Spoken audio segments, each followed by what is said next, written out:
Hello students, welcome back to our channel mathematics guru. तो चलिए students, आज हम क्लास 10th एनसीईआरटी मैथ की प्रश्नावली 3.7 की प्रश्न संख्या 1 को सॉल्व करेंगे। तो आइए स्टूडेंट्स, देखते हैं क्वेश्चन में क्या दिया गया है।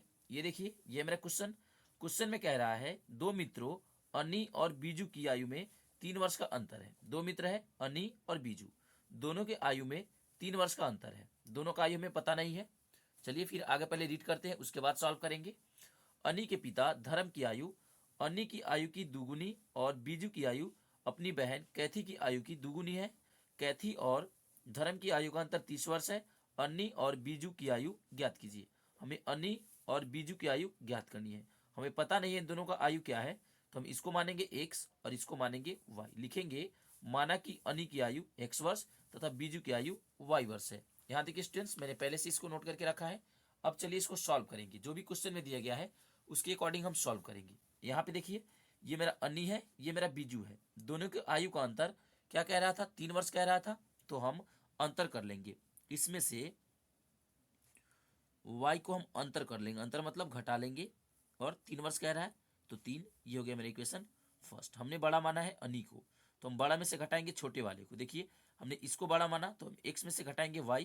कितने वर्ष कह रहा था? 3 वर्ष का अंतर, तो यहाँ पे 3 लिख देंगे। ठीक है, यहाँ पे एक और आपका शर्त काम करेगा। चलिए दूसरा शर्त को देखेंगे। देखिए, मान लीजिए कि ये बीजू मेरा बड़ा है। बुक में नहीं कहा जा रहा है कि कौन बड़ा है, तो अब हम मानेंगे बीजू को बड़ा। तो y में से हम घटाएंगे x, जो बड़ा होगा उसमें से आपको घटाना है। y माइनस एक्स बराबर 3 वर्ष का अंतर है, तो 3 लिखेंगे। Equation second. ठीक है, आइए फिर क्वेश्चन को रीड करते हैं, देखते हैं क्वेश्चन में क्या दिया गया है। ये देखिए, अब क्वेश्चन में कहा जा रहा है, यहां से रीड करेंगे। अनी के पिता धर्म की आयु अनी की आयु की दुगुनी है। चलिए समझते हैं। देखिए, अनी का पिता है धर्म, उसका आयु अनी की आयु की दुगुनी है। तो हमने अनी का आयु क्या माना है? 1 वर्ष। तो इसके पिताजी इससे दुगुनी है। देखिए, मान लीजिए, इसको पहले समझते हैं थोड़ा सा। यहाँ देखिए, हमने माना है अनी का आयु 1 वर्ष, इसके पिताजी इससे दुगुनी है। तो हम यहाँ पे 2 से गुणा कर देंगे। यहाँ पे 2 से गुणा करेंगे तो 2 में x से गुणा होगा, तो 2x। इसके पिताजी का आयु हो जाएगा 2x। तो हम यहाँ लिखेंगे पुनः, ये मेरा फर्स्ट शर्त था, ये मेरा हो गया दूसरा शर्त। ठीक है, ये फर्स्ट है, ये दूसरा है। लिखेंगे धर्म की आयु, धर्म कौन है? अनी के पिताजी। तो धर्म की आयु कितना हो जाएगा? 2x। फिर क्वेश्चन को रीड करते हैं। चलिए देखते हैं क्वेश्चन में क्या दिया गया है। अब आगे पढ़ेंगे। देखिए, यहाँ कह रहा है और बीजू की आयु अपनी बहन कैथी की आयु की 2 गुनी है। देखिए, बीजू की आयु अपनी बहन कैथी की आयु की 2 गुनी है। आइए इसको समझते हैं। यहाँ देखिए, क्वेश्चन में कहा जा रहा है कि बीजू की आयु अपने बहन कैथी की आयु से 2 गुनी है। कौन 2 गुना है? बीजू है अपने बहन से 2 गुना बड़ा, ये है 2 गुना बड़ा। तो ये 2 गुना बड़ा है, ये छोटा है। तो हम इसमें 2 से गुणा करेंगे, छोटा वाला में गुणा करना है। देखिए, बीजू 2 गुना बड़ा है, तो हम इधर भी 2 से गुणा कर देंगे। इसमें यहाँ पे हम 2 से गुणा कर देंगे। यहाँ पे कुछ नहीं तो गुणा है, हम इसमें 2 से गुणा कर देंगे तो दोनों तरफ इक्वल आ जाएगा। समीकरण का मतलब होता है दोनों तरफ इक्वल करना। तो हमने इधर भी 2 से गुणा कर दिया, दोनों तरफ इक्वल आ गया। देखिए, बीजू की आयु हमने क्या माना है? y वर्ष। तो हम यहाँ लिखेंगे y। देखिए, यहाँ पे गुणा में है, इस साइड में आएगा तो भाग में हो जाएगा। बराबर क्या बच गया? कैथी की आयु। कैथी की आयु क्या हो जाएगा? y/2। ये मेरा हो गया कैथी की आयु। यहाँ पे 2 इस साइड में आ गया भाग के रूप में, तो कैथी की आयु हो जाएगा y/2। तो इसी बात को हम यहाँ नोट करेंगे। कैथी की आयु क्या हो गया? y/2। तो कैथी की आयु बराबर y/2। चलिए फिर से क्वेश्चन को रीड करेंगे। देखिए, क्वेश्चन में हमें दिया गया है, यहाँ पे देखिए, क्वेश्चन में कह रहा है कैथी और धर्म की आयु का अंतर 30 वर्ष है। कैथी और धर्म दोनों की आयु का अंतर 30 वर्ष है। अंतर मतलब घटाव होता है, तो दोनों का अंतर क्या हो जाएगा? 30 वर्ष। तो 2x माइनस y/2। अंतर कह रहा है तो हम घटाएंगे, और 30 वर्ष कह रहा है तो यहाँ रखेंगे 30। चलिए देखिए, एक बटा के रूप में है, एक बटा के रूप में नहीं है, तो हम यहाँ पे 1 दे देंगे और इसका निकालेंगे एलसीएम। 2 और 1 का एलसीएम 2 होता है। 1 का टेबल कितने बार पढ़ेंगे? 2 आएगा 2 बार। तो हम 2 से ऊपर गुणा करेंगे तो 4, और 1 से तो x, यहाँ माइनस से तो माइनस। 2 से 2 मेरा एक बार में कटेगा, तो 1 से ऊपर गुणा करेंगे तो ये इतना ही हो जाएगा। यहाँ बच गया 30। देखिए स्टूडेंट्स, यहाँ पे ये 2 किस रूप में है? भाग के रूप में है। तो उस साइड में जाएगा, बराबर के उस साइड में, तो क्या हो जाएगा? गुणा के रूप में हो जाएगा। तो इस 2 को हम इधर भेज लेते हैं, तो यहाँ पे ये गुणा के रूप में हो जाएगा। देखिए, यहाँ से हमें एक और इक्वेशन प्राप्त होगा 4x माइनस वाई बराबर, देखिए दोनों को गुणा कर देंगे तो 60 प्राप्त होगा। ये हो गया इक्वेशन थर्ड। चलिए हमारे पास 3 इक्वेशन आ गया, देखिए फर्स्ट, सेकेंड और थर्ड। तो हम क्या करेंगे, पहले इसको लेंगे और इसको लेंगे, समीकरण 1 को और समीकरण 3 को। एक बार हम लेंगे फिर इसको, समीकरण 2 को और समीकरण 3 को। पहले हम लेंगे समीकरण 1 और समीकरण 3 को। तो आइए पहले इसको लेके सॉल्व करते हैं। इसको सॉल्व करने के लिए स्टूडेंट्स हम विलोपन विधि का प्रयोग करेंगे। विलोपन विधि से कैसे सॉल्व करते हैं, देखिए विलोपन विधि से सॉल्व करने के लिए आपका ये जो y के गुणांक है ये बराबर होना चाहिए। देखिए यहाँ भी एक y और यहाँ भी एक y, दोनों जगह पे बराबर है, तो हम विलोपन विधि से आराम से सॉल्व कर सकते हैं। आइए इसको सॉल्व करेंगे। विलोपन विधि से सॉल्व करने के लिए यहाँ पे थोड़ा देखिए यहाँ भी माइनस और यहाँ भी माइनस, दोनों जगह पे माइनस है, तो दोनों समान चिन्ह है, दोनों माइनस माइनस है, दोनों समान चिन्ह है। तो जब भी समान चिन्ह रहता है, यहाँ देखिए जब भी समान चिन्ह होगा तो आपको घटाना है, तो हम इसको घटाएंगे, समीकरण 1 में से घटाएंगे समीकरण 3 को।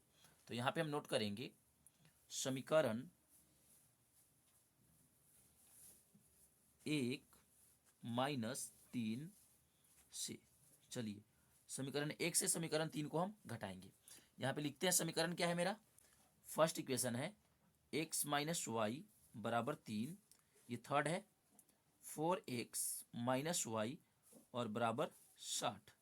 चलिए इसको सॉल्व करेंगे स्टूडेंट्स। ये देखिए यहाँ पे मैं माइनस करना है, तो जब भी माइनस करना होता है तो आप चिन्ह को बदलते हैं।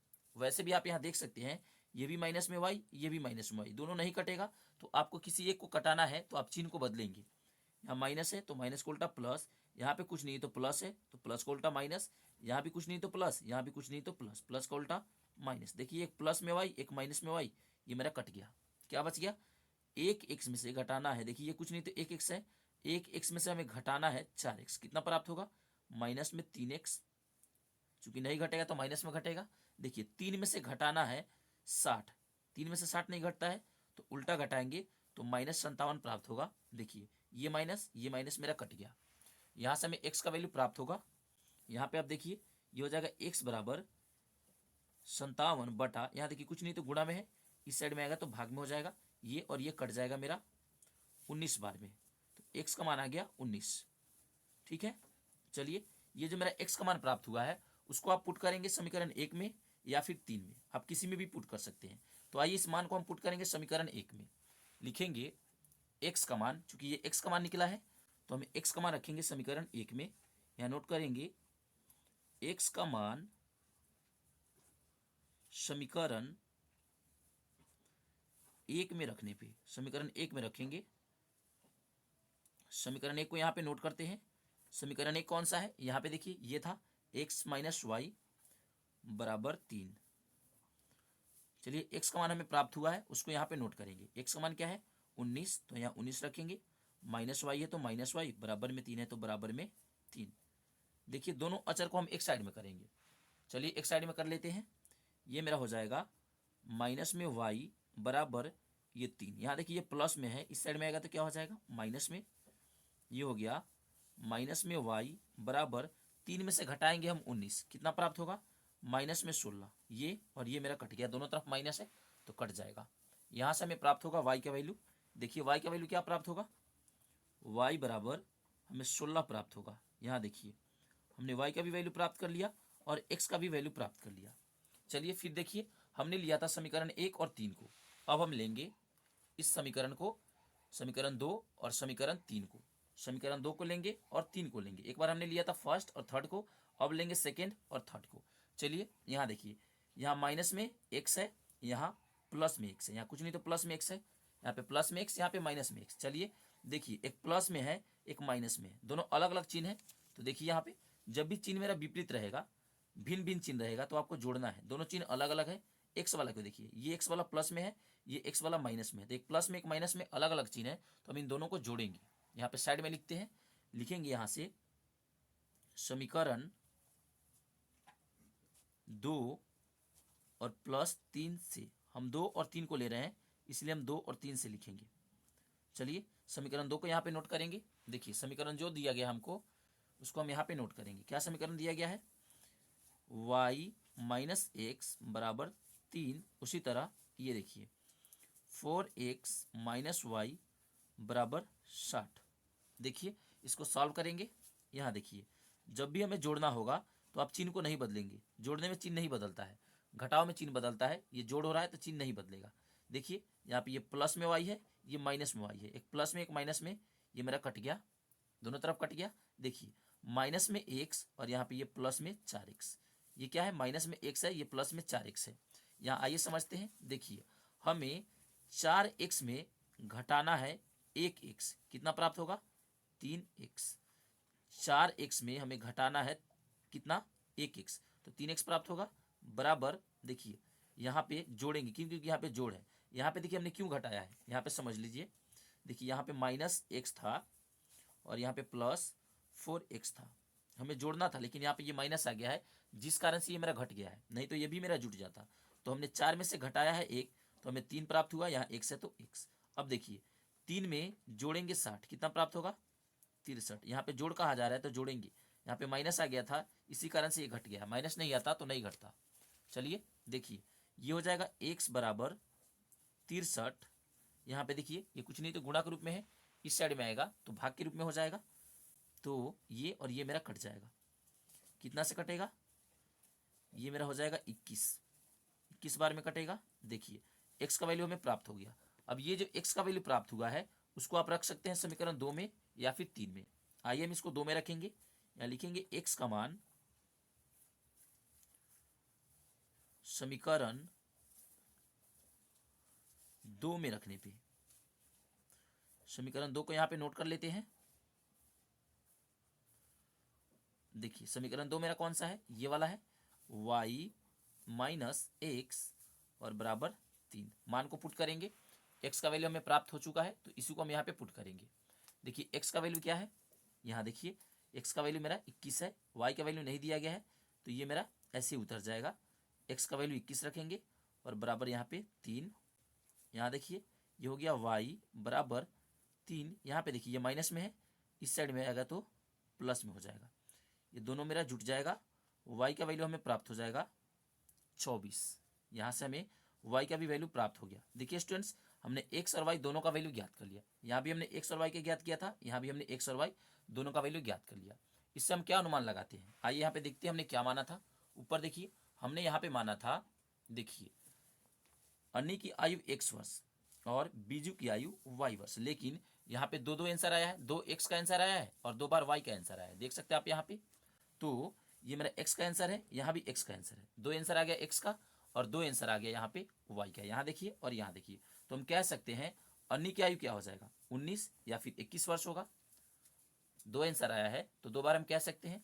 उसी तरह बीजू का आयु क्या हो जाएगा, y वर्ष कह रहा है तो y का मान क्या आ गया, 16 आ गया और 24 आ गया। तो मतलब इसका भी 2 मान आ सकता है, एक तो 16 वर्ष हो सकता है या फिर 24 वर्ष हो सकता है। तो आई स्टूडेंट्स इसी बात को हम यहाँ नीचे नोट करेंगे, लिखेंगे अतः अन्नी की आयु 19 या 21 वर्ष तथा बीजू की आयु 16 या 24 वर्ष होगी। और यही हो जाता है स्टूडेंट्स मेरा आंसर। तो चलिए स्टूडेंट्स अब हम आगे बढ़ेंगे। मुझे उम्मीद है स्टूडेंट्स कि ये क्वेश्चन आपको समझ आ गया है। तो आगे बढ़ने से पहले स्टूडेंट्स अगर अभी तक आपने हमारे इस चैनल को सब्सक्राइब नहीं किया है तो कृपया आप हमारे इस चैनल मैथमेटिक्स गुरु को लाइक शेयर और सब्सक्राइब जरूर कर ले। थैंक यू, मिलेंगे फिर नेक्स्ट वीडियो में, तब तक के लिए बाय।